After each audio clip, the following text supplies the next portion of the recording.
We are either about to bear witness to the most devious, dangerous, diabolical upscale of doom, and or he will get one shot. There is no in between. What's up, guys? They go with a pencil here. Fun fact, I do mean to have it on me and keep it on me at all times. One fun fact, here we are to do a breakdown and review of chapter 236 of Four Knights of the Up, which is known as Guided by Blood. Now, I'm happy that we do have a loose-esque focus, especially considering where we are right now. Notably, with the removal of Kath from the narrative, I've kind of been like in this weird fugue state about Four Knights where I'm like, yeah, we are moving forward. We're like moving forward sideways.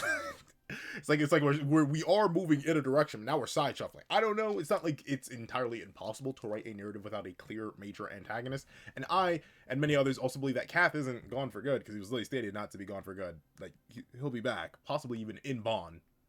Do with that what you want. But regardless, I definitely am very, I feel like intrigued is the word I want to say. I am tentatively invested in what Four Knights is doing right now. Because introducing the future kids, there's some weird time displacement, maybe introducing the kids on some time displacement type beat with the knights sort of traveling with half knowledge of what actually happened back in Leonis, and very specifically focusing on Merlin and Arthur as the key to fixing all this. We're in a very interesting spot. But that being the case, let's not waste more time. Let's hop right into chapter 236, Guided by Blood. And we get this nice little beautiful cover page of Percy, Lance, Gawain, and Tristan all sleeping together. I am very happy that we are truly finally buckling down and actually committing to the Four Knights being the Four Knights. As much as I do love original Seven-Deadly Sins character writing and character dynamics, you'll note that the Sins are barely together as a group in that manga, right? Like, realize we don't even get all of the Sins in the same location until what? Like, maybe season 3 of the anime, which is well over 100 chapters in the manga. They're always, like, paired off, but we don't even get to see all the Sins united at the end of season 1. I'm pretty sure Escanor gets introduced like midway through season 2. And I don't think are they even all in the same place by the time the Ten Commandments slaughter Meliodas?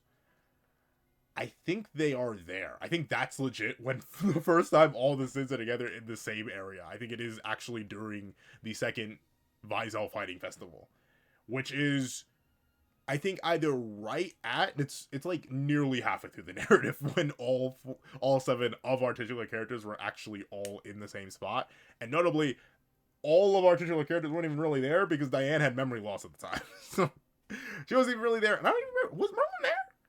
Or was she still like a stone thing at that point? I think she may not even been there. Merlin may not have even been there, at least not properly. So like ultimately, we really didn't get to see them all together until like post Meliodas resurrection, which is insane to think about. So I'm happy that, funnily enough, presumably around the same time, we are getting extensive 4-man, titular character groups and dynamics and interactions because, hey, Nakaba has really good character writing and really good character dynamics. So I'm happy to see the Four Knights together, and I do love how all their personalities and gimmicks are shown off in this cover page, with Lance staying in Sin form to sleep to take up a little space, Percy being back in his little miniature form just for pure comedic effect, Gawain being in her tiny form and very specifically wrapped up in her own, I think what looks like her own cape possibly, which is adorable, and then Tristan just sleeping like, oh, dearly beloved, we have gathered here today. Like, very interesting. To be fair, though, I can't judge him too much. I sleep on my stomach.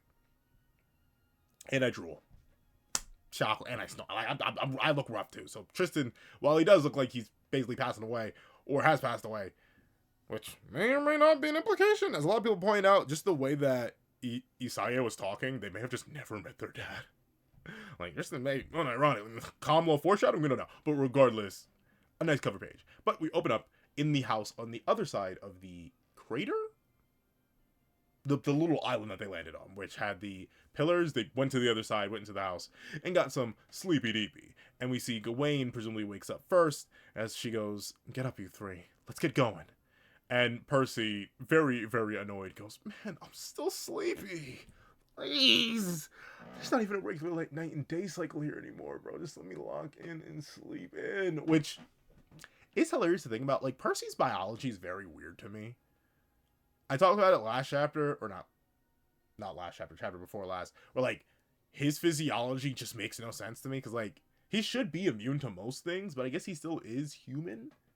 It's just that he is life spirit. I don't know. Percy's biology is weird. So like, it's so interesting that he doesn't need sleep, because I don't think life spirits would need sleep, but he is. I don't know. It's hard to see what is and what isn't consistent with Percy and his biology. I guess he's just human, yet immortal. But with it being the case, we see that Gawain says, "Mom's waiting for me," which she is, but she's gonna like do a verification test. I don't know. But with it being the case, we see that Gawain yawns as they all leave the building, and notes that suddenly this very open area they were once chilling in is now surrounded by a deep depth.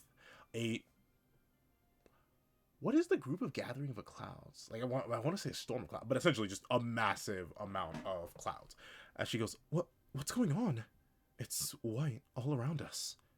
Wait, this swarm of clouds is swallowing us up? Which, it's really funny enough, I was talking about power scaling in the intro. It's crazy to think that like every single character that appears in this chapter could literally just like one-shot all these clouds. Which may sound like nothing, but remember, clouds are actually really, really big. Like, dispelling the storm is a mountain level feat on like the low end. You can get it even higher depending on how big the storm is. But with it being the case, every single character here could annihilate all these clouds if they instantly wanted to, but they are still, characters within a narrative. So yeah, environmental things like this do technically still need to have some sort of hampering on them. And we see that Ultimate Lance goes, well, heck, we can't see Jack. Which is hilarious, but I do understand their genuine concern. Especially considering they are still in the depths of Camelot.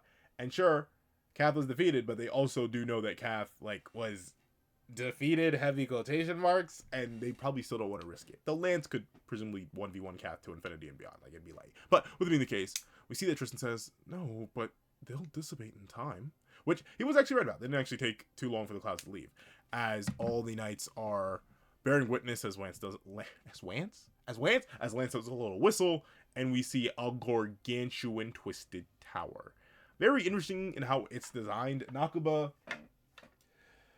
I have many critiques for him, but the one thing I will say, there are two things that Nakuba will never fumble on when he decides to lock in on him. Well, realistically, it's three. Nakuba also has fantastic character designs, but two things Nakuba will refuse to ever fumble on. It is monster designs and just unique structures. I don't know what it is with Nakuba. Man's just a monster with it. And this is another perfect example of that. I love the way the castle even fades into the background and it becomes more ethereal and white while still being interconnected, because it just goes to show how high and how far that castle is. Very, very nice details. I love the detailing, the brickwork, all that's immaculate. And we see Tristan, Gawain, and Percy all go, huh? And Lance immediately goes, hey, what's up with that twisted up building? Which is very hilarious to see him so lackadaisical and carefree, but to be fair, he's here. And sure, Galahad managed to cut him while he was heavily suppressed, but yeah, he has nothing to worry about, so he's just intrigued with how this thing's working out. But we see that Percy goes, oh, wait a minute, I remember reading chapter 1, the twisty tower where the cruel mage lives. And naturally Tristan, it always blows me away I think about this. Tristan, this super isolated child, right? Like, we know he just doesn't know. Like, he's never been to the Celestial Realm.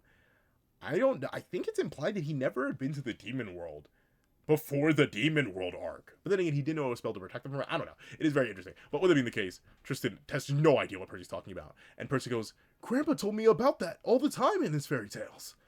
Whoever lives here sure doesn't want visitors, I'd say. That, or maybe they're hiding something at all costs. And that is, I do like, one, that Percy is still remembering and bringing up Varghese, and we still are getting payoffs to that setup, forever ago. I think we've almost gotten everything from chapter 1 that Varghese foreshadowed, but, hey, it took 236 chapters to get to actually this point, which I do like to see. It goes to show how much Nakuba, even if it wasn't, a solid play from the start, the commitment to the bit all this time later is really, really impressive. But we see that Gawain actually asks, but why would that just show up out of nowhere?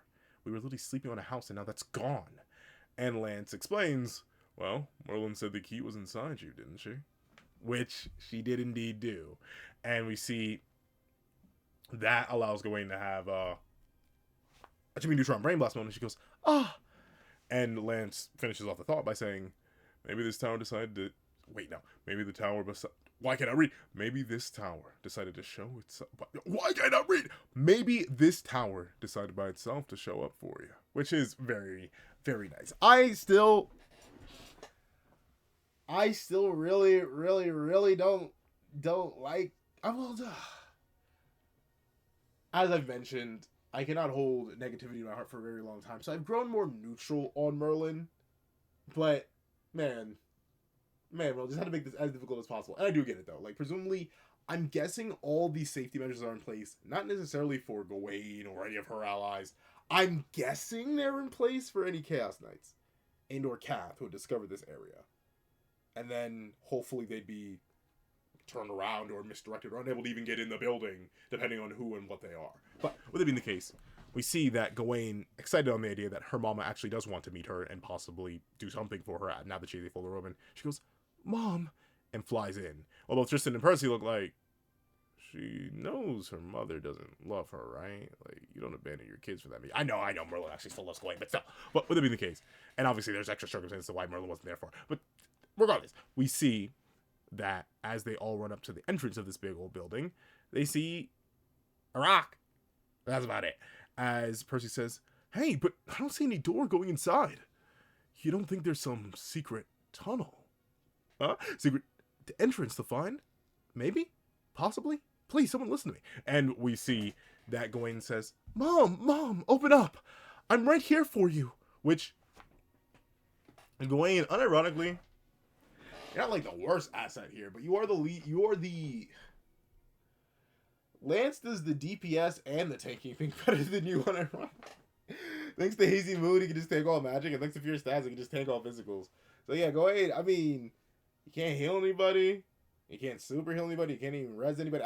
And to be fair, a person can res JD either. I don't think that rule has changed. I think if a life spirit is fully cut off from the mortal core of the body, I don't think a person can save him outside of himself. But still, you may want to chill on that. But with it being the case, we see that the building itself is like, hey, it was good, twin. And wakes up to say, recite for me the credo of the holy knights.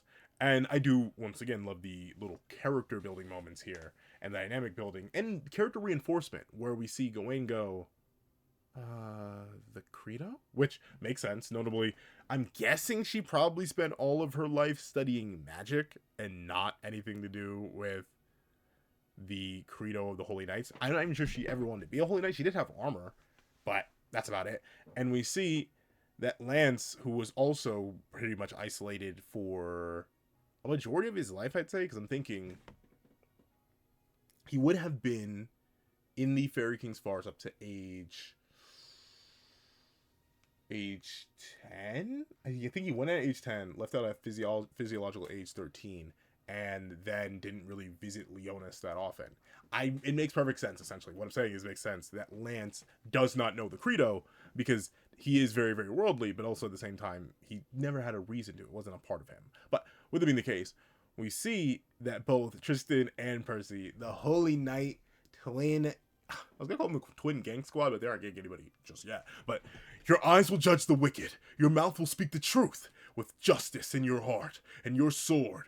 Wait, no, if we're filled with justice, and your sword will crush all... Why can I not read tonight? Crush all evil. You must crush the evil, rescue the weak, and restore... Wait, no, and be someone who risks their life for what's important to them. Very nice to see. Tristan, who obviously grew up in Leonis, probably, and we know has like a direct, like, uncle-nephew relationship with Hauser. Makes sense why he would know the credo.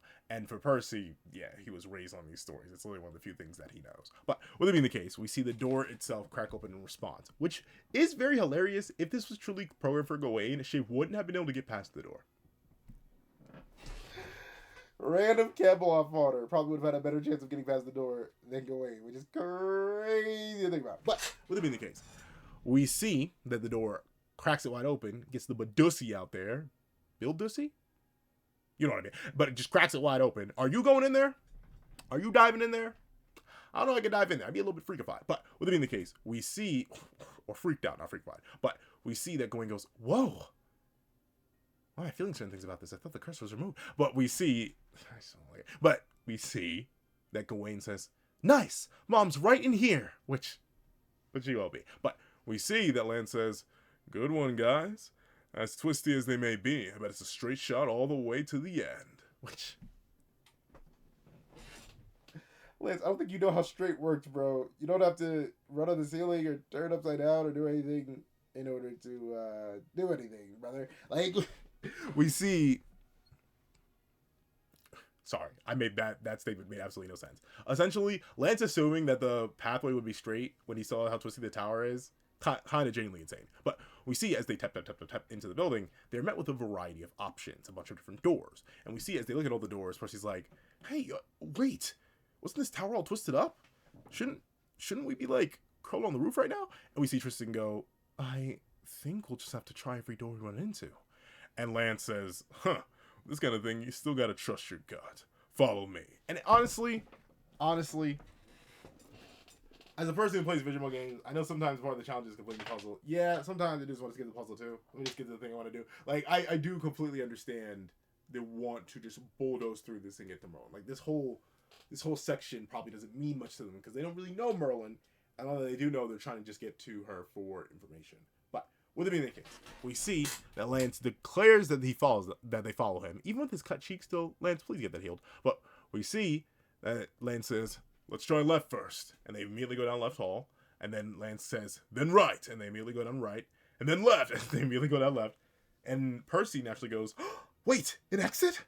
Oh, great, sweet mother of mercy. I guess we're not playing Kokiri Forest Breath of the Wild. This is amazing. Lancelot, you really are some kind of genius." And Lance, "My adorable, my baby.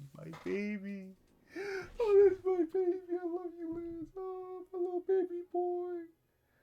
Main profiter of late coin, mind you. But regardless, we see that Lance looks so happy to say, "Right? On the gut, man." And they immediately end up back at the entrance. But we see that one of them says, "Okay, we're back at the entrance."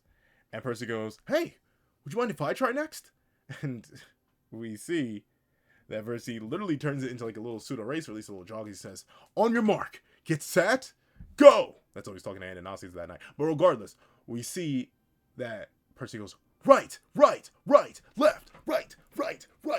Hey, right, left, right."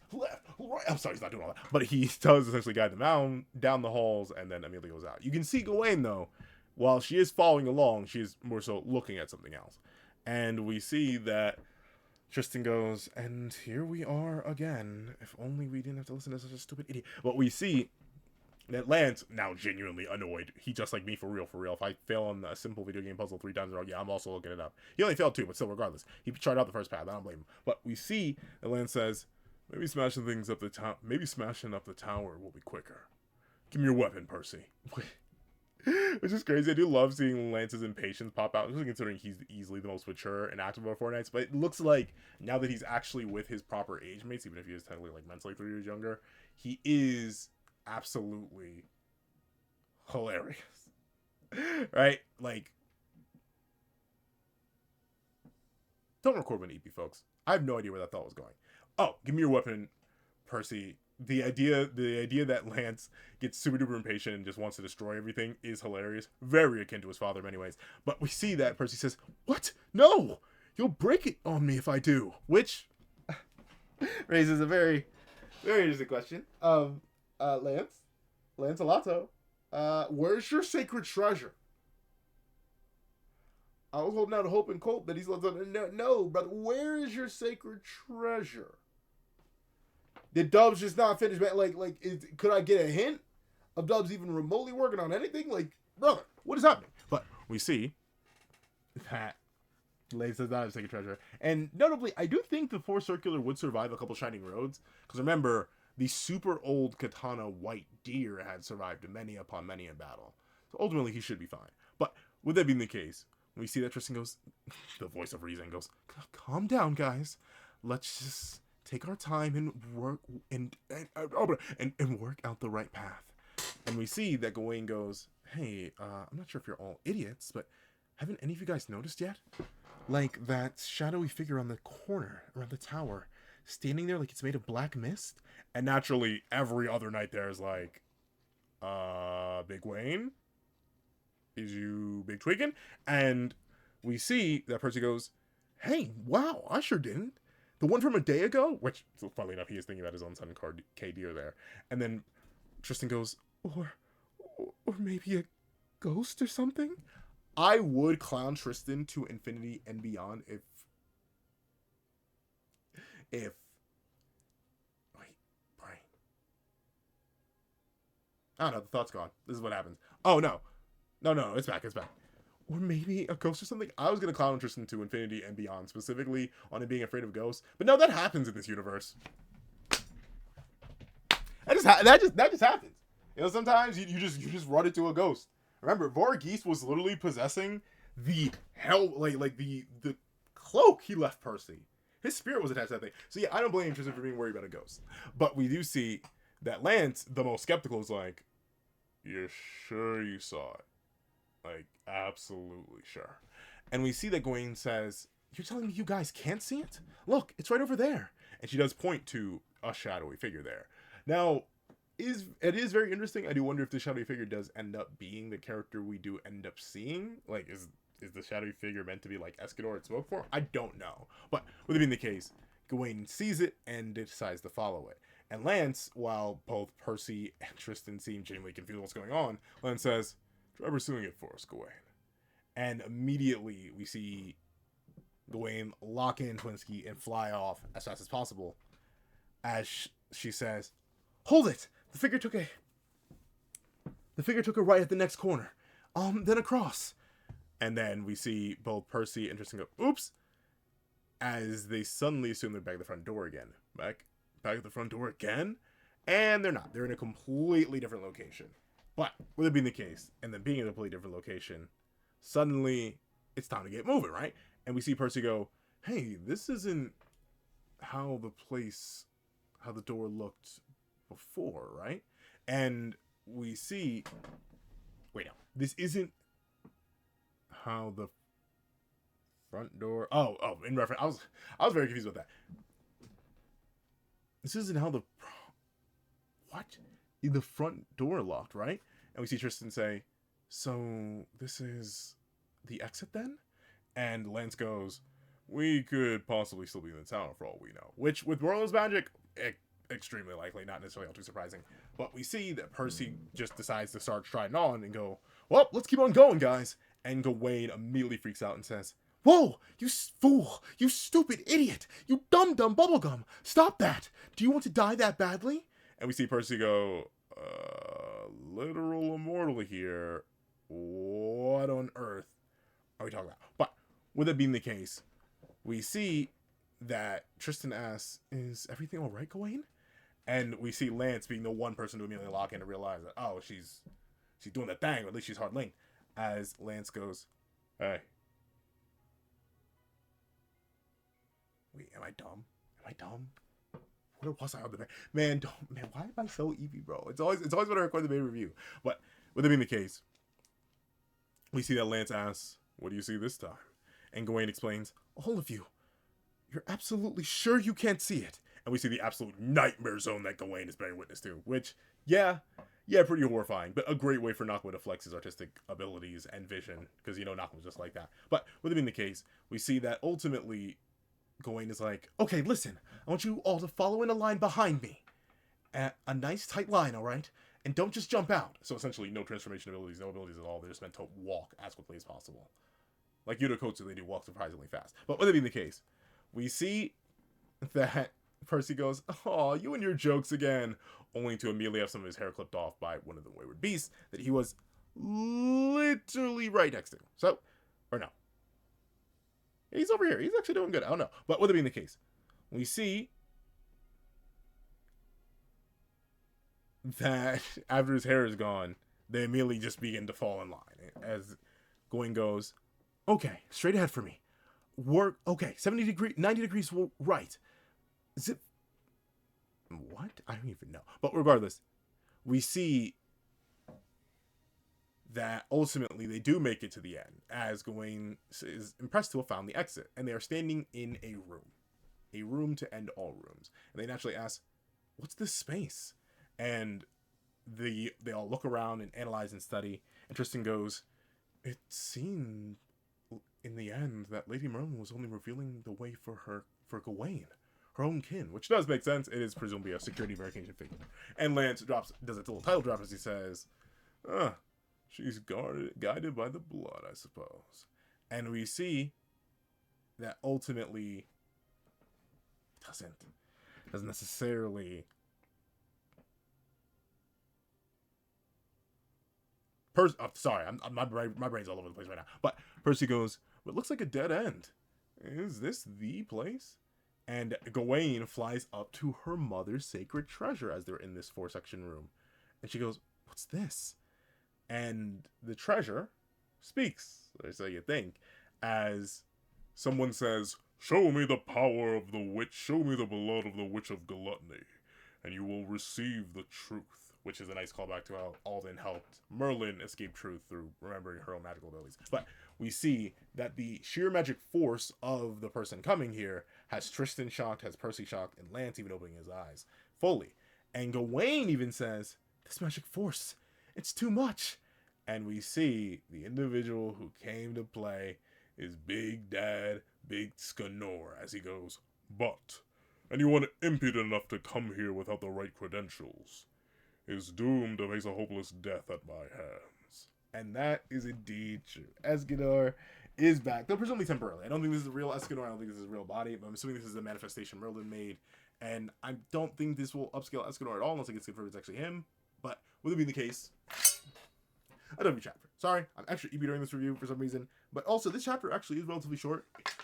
Just establishing that Gawain has the ability to see what the others can't see. It quickly goes through 2 scenarios with that, and then reintroduces Escanor. So overall, I'm very, very excited. But if you haven't only seen this video, please leave double sun fun in the comment section down below. I want to thank you so much for watching. Please leave a like, share, comment, and subscribe. Make sure that link to notifications so you don't miss out on any videos that come to the channel. Also, you can have a page down below. Support me for as well as one. Get them one. Things like exclusive videos, early content, and more. Also, now becoming a member of the channel for as well as $3 a month to get the same perks and more. So those perks include the 22, I believe, minute live reaction to this very chapter. I do reactions on my videos, early after reactions on my videos, early after reactions, not just on my videos on the main channel, but on the second channel, like all the reaction, link in the description down below, along with a link to my Twitch down below, where I stream every Friday at 8 p.m. ES Tizzles. And on top of that, I do have a link to my Ko-Fizzly, where you can drop 5 minutes for a short video, 20 minutes long video, or any beats at all. Any support is always greatly appreciated. And I want to thank you so much for watching once again, and I hope you guys have a wonderful day. This is That Guy with a Pencil, writing off.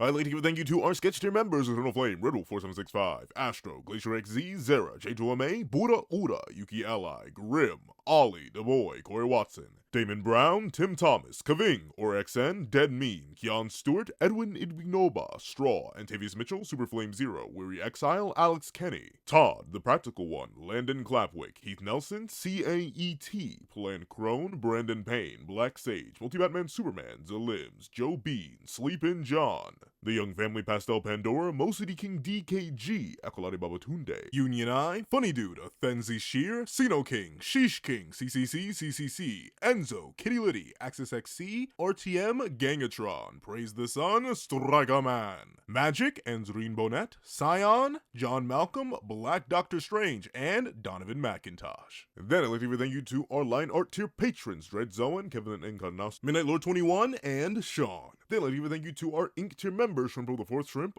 06. Then I'd like to give a thank you to our digital art tier members, J Warrior and AZ Void. I'd like to give a final thank you to our colored art tier patrons, Walking Munoz and Walking Munoz.